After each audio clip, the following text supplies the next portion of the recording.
Apa, apa, apa gevay. Tüm bir okum oy gondurdum gayrıdan. Göz yarardan murda başta azabın. Tınçı balgan, bal uykudan oy gotkon. Men oşondoy, opası çok balamın. Gökten gütkön günde ciddi türödüm. Iylap boluşunca tac attım. Bir ok bilbey taco degen sezimdi. Türkününde jürüverdin azaptın. Apak emay, eğlep alıp cüccülük. Turmuş çoldun, boyun sundun şoruna. Atamalız, kalkalagan kişin çok. Ballarındı, kısa cürdün boruna. Imır kaylar çırpık sımal cetilip, günden güngö çoğoygon, damın bilbey uyku cana tamaktın, gün ötkördün, alыс jürüp oňoýdon.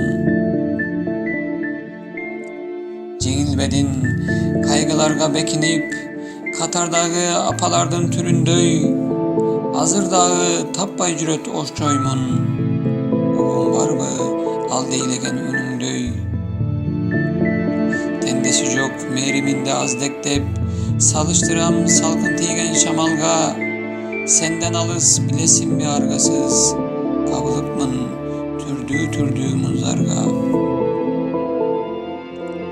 Ömür boyu bilbey jürdüm bayramdy, görsötböstön neçen jolu ıyladın, çaçımdı bir sılay berçi düşümdö, merimine uşunçalık susadım.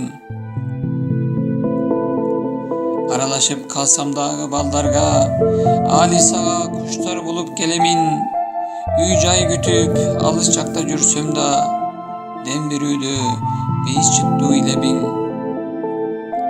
Gökten beri süleş albay bölündük, men özüňe gelgin kuştay gusamın, gül götürüp baralbadım mürzeňe, bılırımdı gül destelip sunamın. Ayaz atı gaygırbasın degele, ömür sürsün yıldızlarday jılmayıp, apak emay, sen goýnunda topraktın, sen mi oýlap, men jüreğini kıynalıp. Apak emay, sen goýnunda topraktın, seni oýlap, men jüreğini kıynalıp.